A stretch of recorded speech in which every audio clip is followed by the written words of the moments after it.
Hello guys, welcome to കാസ്ട്രോളർ movie media. ഇന്ന് ഇവിടെ റിവ്യൂ ചെയ്യാൻ വന്ന പടത്തിൻ്റെ പേര് സർദാർ ഉദ്ധം. പടത്തിൽ അഭിനയിച്ചിരുന്ന വിക്കി കൗശൽ, ബനിത സിന്ധു എന്നിവരാണ്. വേറെ ആരും എനിക്ക് അറിഞ്ഞൂടാ. ഈ സിനിമ അഭിനയിച്ചവരുണ്ട്, പേര് എനിക്ക് അറിഞ്ഞൂടാ. പടം ഡയറക്റ്റ് ചെയ്യുന്ന ഷൂജിത്ത് സർക്കാർ. മ്യൂസിക് ചെയ്തിരിക്കുന്നത് ശന്താനു മൊയ്ത്ര. ക്രൂ വൈസും ഇതിനൊന്നും അത്ര എനിക്കറിയാവുള്ളൂ.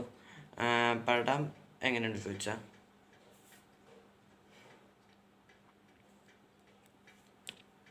Best slow paced movie I watched ever എന്നാണ് എനിക്ക് പറയാനുള്ളത്. 2.25 മണിക്കൂറുണ്ട് സിനിമ.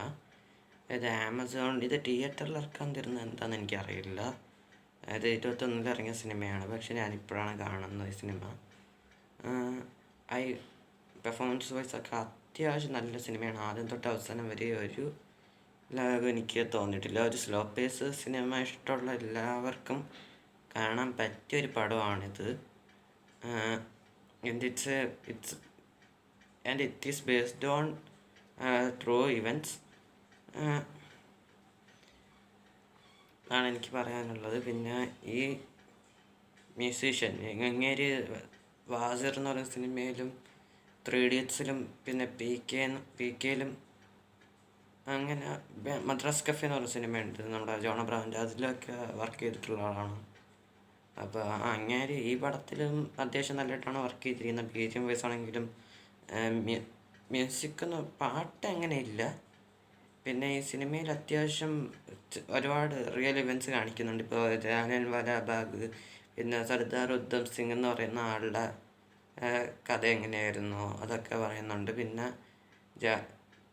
പിന്നെ ഇത് പറയണ്ട, ജാലിയൻ വാല ബാഗ് മാത്രമല്ല, പിന്നെ ഡയ്യറെ കൊന്നത്, ജനറൽ ഡയ്യറെ കൊന്നത്, അതൊക്കെ പറയുന്നുണ്ട് സിനിമയിൽ.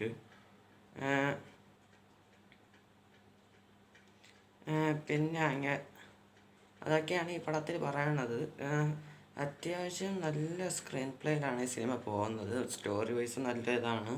It's a biopic and it's a good movie to watch. ഞാൻ ഇത്ര നാളും കണ്ട ഹിസ്റ്റോറിക്കൽ മൂവീസിൽ എനിക്ക് ഏറ്റവും ഇഷ്ടം RRR തന്നെയാണ്. ഇപ്പോഴും അത് തന്നെയാണ്. എന്നാൽ സെക്കൻഡ് ടിപ്പ് ഇതാണ്, സർദാർ ഉദ്ധം തന്നെയാണെന്നാണ് എൻ്റെ ഒരു ഒപ്പീനിയൻ. നിങ്ങളുടെ അഭിപ്രായം നിങ്ങൾ പറയുക. പിന്നെ RRR ഹിസ്റ്റോറിക്കൽ മൂവിയാണെന്നറിയാം, ഹിസ്റ്റോറിക്കൽ ബയോപിക് മൂവിയാണെന്ന് അറിയാത്ത ഒരുപാട് ആൾക്കാരുണ്ട്. അതുകൊണ്ടാണ് അത് ഞാൻ പറഞ്ഞത്, വേറൊന്നും വിചാരിക്കരുത്. എന്തായാലും എനിക്ക് ഇത്ര പറയാനുള്ളൂ. ഈ വീഡിയോ എനിക്ക് ഇത്ര പറയാനുള്ളൂ.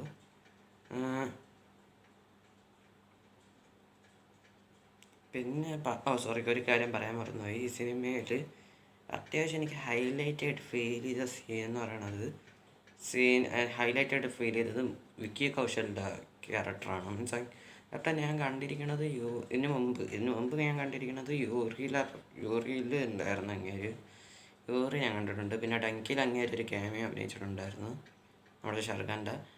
പിന്നെ സഞ്ജു എന്ന് പറഞ്ഞ സിനിമയുണ്ട്, നമ്മുടെ സഞ്ജയ് ദത്തിൻ്റെ ബയോപിക്. അതിൽ ഒരു ലീഡ് റോൾ ചെയ്തിട്ടുണ്ടായിരുന്നു അദ്ദേഹം. ഇത്രയും ഞാനിങ്ങനെ മുമ്പ് കണ്ടിട്ടുള്ളൂ. ഇത് നാലാമത്തെ പടം തോണം രണ്ടൊക്കെ ഇപ്പോൾ കാണുന്നത്. വേറെ ഏതെങ്കിലും പടം ഉണ്ടോ എന്ന് നോക്കിയിട്ട് വേണം കാണാൻ. കണ്ട് നോക്കിയിട്ട് ഞാൻ റിവ്യൂ പറയാം.